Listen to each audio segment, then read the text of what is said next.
سلام كمي صنحو كبرات تختتلته دلوم عربة 12 تحساس 2025 زيت دالو حدش زيناتات حيزولكم قريب اللغو مكتتالكم يعدم فلما كان بتاتو جنرال باچا دبلي حسب انتزهيبو منا ايرترا خطافي كبل ذهبو مجلصن نايزو باقح بحر عفار نيرترا دگيمو مخصاصون جنرال تدسو وردلو مزمرحو آخيبا مرحة جزيام محدار زكايد وزلون إثيوبيا أب قد أفدق بحرة كاب سلوفاكيان تشيك ريبابليكان كتب مهار كم زقبا بولاند كم زتقاستن جرمن إثيوبيا زحجزتو زملكاتن أب إرترا مدب تمرتن عبيته نمعباي وعلا كم استخايدن كوميشنر متكون سدرا بيتون أب كيد خمزاتون زبلون كال إنز حبر زرزر زيناتات عزنا لكم قريبنا لنا نشانلنا سبسكرايب بمقبار كساب مود داتا تكاتلونا بخبر نعدمكم ኣብ ሱዳን ኣሽሓ ጾታዊ ገበናት ከም ዝተፈጸመ ተገሊጹ ሲያስ ተባለ ማእከል ምጥባቅ መሰላት ከም ዝሓበሮ ኣብ ሱዳን ኣብ ዝሓለፉ ናይ ኩናት ዓመታት 1294 ጾታዊ ዓመት ምፍጻሙ ሓቢሩ ኣብ ናይ 14 ናይ ሱዳን ግዛኣታት ጥራብ ዝተኻየደ መጽናዕቲ ልዕሊ 1000 ጾታዊ ገበናት ምምዝጋቡ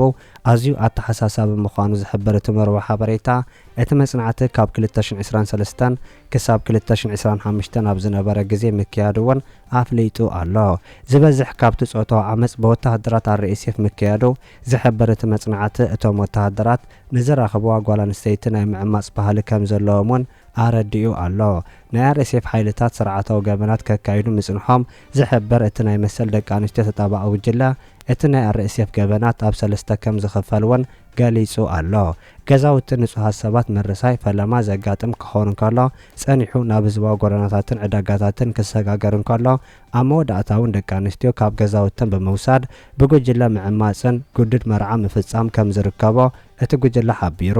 እቲ መጽናዕቲ ከም ዝሕበሮ ካብቲ ዝተመዝገበ ገበናት እቲ 77 ሚእታዊ ጾታዊ ዓመጽ ምዃኑን ህፃናትን ቆልዑን ዘጠቓልል ምዃኑን ክፍለጥ እንከሎ ትሕቲ 17 ዝዕድመን ግዳያት 17 ሚእታዊት ምዃኑን ነጺሩሎ እቲ ጉጅለ ኣብ ዝሃቦ ጸብጻብ ኣብ ከባቢታት ወድ ማዳኒ ገዳሪፍ ፖርት ሱዳን 840 ዝበጽሓ ደቂ ኣንስትዮ ኣብ ትሕቲ ቀይዲ ሰራዊት ሱዳን ከም ዘለዋን እተን ደቂ ኣንስትዮ ምስ ሓይልታት RSF ምትእሳር ከም ጸንሐን ድሕረ መኽሳሰን ኣብ ቀይዲ ከም ዝኣተዋ ሓቢሩሎ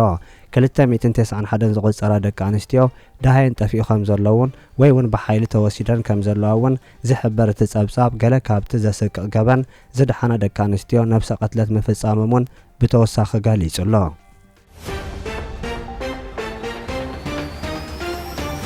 ኮሚሽነር ምትኩን ስድርኡን ኣብ ቀይዲ ከም ዝኣተው ተገሊጹ ኮሚሽነር ምሕደራ ሓደጋታት ኢትዮጵያ ነበር ምስ በዓልቲ ቤቱን ጓሉን ኣብ ቀይዲ ከም ዝኣተው ተገሊጹ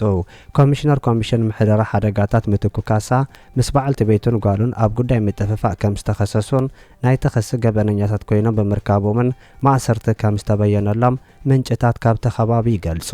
ላዕላይ ቤት ፍርዲ ፌደራል መንግስቲ ነቲ ኮሚሽነር ናይ 13 ዓመት ጽኑዕ ማእሰርቲ ክፈርዶን ከሎ ንበዓልቲ ቤቱን 8 ዓመት ንጓሉውን 5 ዓመት ማእሰርቲ ከም ዝበየነ ክፍለጥ ተኻኢሉሎ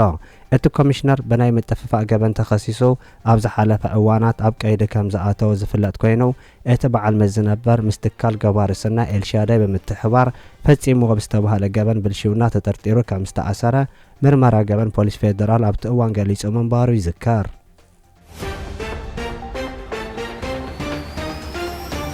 أمرار حبيت صحفت جزيام محدار كلل تجري أب أفزع مدبات منجستي زتي خمزلة تجليس أو أب كتما مقالة أدرش حاولت سمع تجمرة جمجام مدبات منجستن كسألت عن فتاة صراحة أتم أمرار حزة كير وزته لما ون كسيلو الله أتم مدرخ زتن جمجاما ببرجان جزيام محدار كلل تجري جنال تدسور دنا تمر حز غسل كوينو حلو فالصراحة بمجمجام كسألت عن فتاة تنسيرم كقمة يوم تواهيلو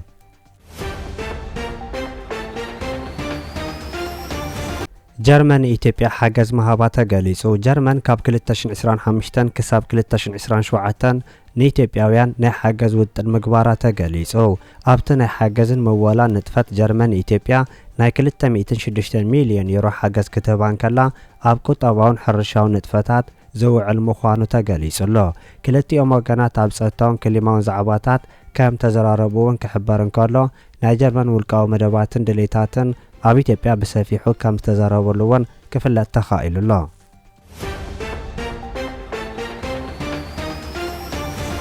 ኢትዮጵያ ኣብ ጉዳይ ኣፍ ደገ ባሕረ ካብ ስሎቫክያን ቼክ ሪፐብሊክን ከተመሃር ከም ትኽእል ፖላንድ ጠቒሳ። ኢትዮጵያ ኣብቲ ምስ ኤርትራ ወጥሪ ዝፈጥረላ ዘሎ ናይ ኣፍ ደገ ባሕሪ ሽገር ካብ ኢሮጵያን ሃገራት ስሎቫክያን ቼክ ሪፐብሊክን ከተመሃር ከም ዝግባእ መንግስቲ ፖላንድ ገሊጹ። ናይ ባሕረ ኣፍ ደገ መሰል ሓንቲ ሃገር ምዃኑ ዝገለጸት መንግስቲ ምስቲ ጎረባብቲ ስምዕ ብምግባር ኣፍ ደገ ባሕረ ትኽልክል ሃገር ክትህሉ ከም ዘይትኽእልወን ኣስሚሩሉ ኣሎ። ምስ ጎረባብቲ ሃገራት ጠቡቕ ናይ ቁጠባን ልምዓትን መደባት ምክያድ ቀንዲ ፍታሕ ናይ ምጥቃም ኣፍ ደገ ባሕሪ ምዃኑ ዘመልከተ ሚኒስትር ወፃኢ ጉዳይ ፖላንድ ኢትዮጵያውነቲ ናይ ኩናት ዝወስድ ወጥሪ ኣወንዚፋ ካብ ተመሳሳሊ ጸገም ጸንሐን ሃገራት ክትመሃር ከም ትኽእል ኣነጺሩሎ።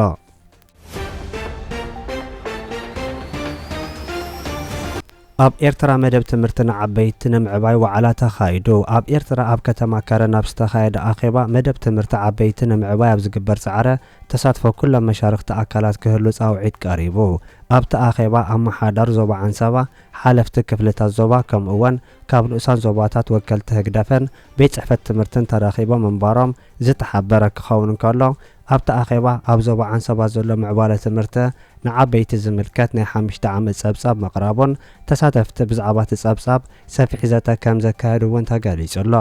ኣብቲ ዞባ ሓላፊ ቤት ጽሕፈት ትምህርቲ ከፍላይ ዓንደ ሚካኤል ካብ ዕጥቃዊ ቃልስና ጽነት ጀሚሩ መደብ ትምህርቲ ዓበይቲ ግቡእ ቆላሕታ ከም ዝተዋሃቦ ብምግላጽ እቲ ኣኼባ ዝተመዝገቡ ዓወታት ዘጋጠሙ ብድሆታት ኣብ ምግምጋም ከምኡ ውን መጻኢ መደባት ኣብ ምሕንጻጽ ልዑል ኣበርክቶ ከም ዝገብር ገሊጹ። ኣብ ዞባ ዓንሰባ 176 ማእከላት ትምህርቲ ዓበይቲ ኣብ ጻዕሪ መሃይምነት ንምጥፋእ ብንጥፈት ዝዋፈራ ዘለዋ ኮይነን ቁጽሪ ናይቶም ኣብቲ መደብ ዝሳተፉ ተምሃሮ በብእዋኑ ንዓበይ ኸይድ ከም ዘለዎን ኣብቲ ኣጋጣሚ ተጠቒሱ። ኣብ ሚኒስትር ትምህርቲ ክፍሊ ትምህርቲ ዓበይትን ሚድያን ሓላፊ ስርዓተ ትምህርቲ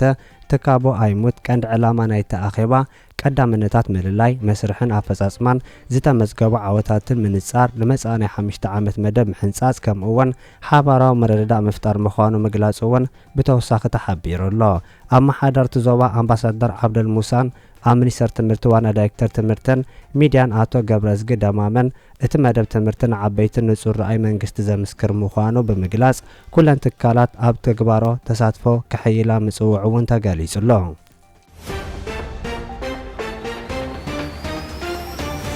ናይ ዞባ ቀይሕ ባሕሪ ዓፋር ንኤርትራ ደጊሙ ምኽሳሱ ተገሊጹ። ራስዶ ብዝብል ስም ጽዋዕ ውድብ ቀይሕ ባሕሪ ዓፋር ንዲሞክራሲ ኣብ ልዕሊ ኤርትራ ዳግማይ ክሲ ምቕራቡ ተሓቢሩ።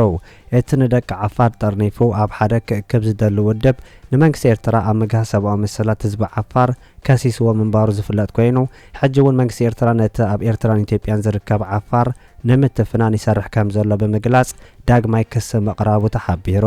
ኮሚሽን መሰል ሰብ ኣፍሪቃ ነቲ በቲ ውድብ ዝቐረበሉ ክሲ ፋይል ከም ዝኸፈቶ ንዝቐረበ ክስታት ከም ሰምዑ እውን ዝሕበር ኮይኑ መንግስቲ ኤርትራ ኣብ ልዕሊ እቲ ህዝቢ ከካይዶ ጸንሐን ገና እውን ዘካይዶ ዘሎ ዝበሎ ስርዓታዊ ገበናት ከም ዘሎ ሓቢሩ። ናይ ኢትዮጵያ ዓፋር ናብ ኤርትራ ብምሕላፍ ኣብ መሬት ኤርትራ ተዓሊም ብምውሳድ አንጻር መንግስቲ ክልል ዓፋርን ፌደራል መንግስቲ ኢትዮጵያን ክዋግኡ ተዳልዮም ከም ዘሎ እውን ዝፍለጥ እዩ። ብኻልእ ዜና ድማ ስምዕ ኣልጀርስ 25 ዓመት ኣብ ዝኽበረሉ ዘሎ እዋን ዋና ጸሓፊ ሕቡራት ሃገራት አንቶኒዮ ጉተሬስ ብዛዕባ ስምዕ ኣልጀርስ መግለጺ ኣውፅኡ። ስምዕ ኣልጀርስ 25 ዓመት ኣብ ዝኽበረሉ ዘሎ እዋን ውዕል ኣልጀርስ ናይ መወዳእታን ቀያድን ብይን ክኽበር ይግባእ ክብል ዋና ጸሓፊ ውድብ ሕቡራት ሃገራት አንቶኒዮ ጉተሬስ ኣዘኻኺሩ።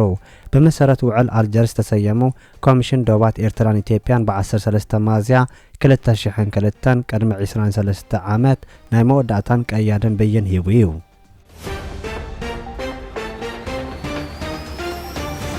ጀነራል ባጫ ደበሌ ኤርትራ ዓሰብ እንተዘይሄባትና ከጠፊያ ክብል ተዛሪቡ። ኣብ ሰሙን ተወለድቲ ኦሮሞ መራሕቲ መንግስቲ ፌደራል ኣብ ልዕሊ ኤርትራን ዓሰብን ተሪር መግለጺ ሂቡ ዘለዉ ኮይኖም ነበር ፕሬዝዳንት ክልል ኦሮሚያ ኣቶ ኣባዱላ ገመዳ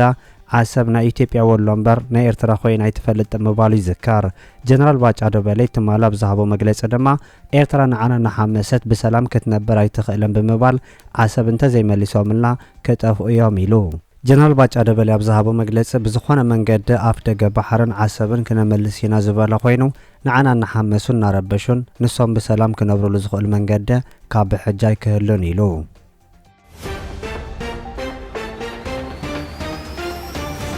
ክቡራት ተኸታተልቲ ንሎም ዝተዳለወ ዜና ነዚ ይመስል። ኣብ ዝቕጽሉ ዝፍነው ዜናታት ብቐዳምነት ክበጽሐኩም ሳብስክራይብ ዘይገበርኩም ሳብስክራይብ ንኽትገብሩ ብኸብሪ ንዕድመኩም።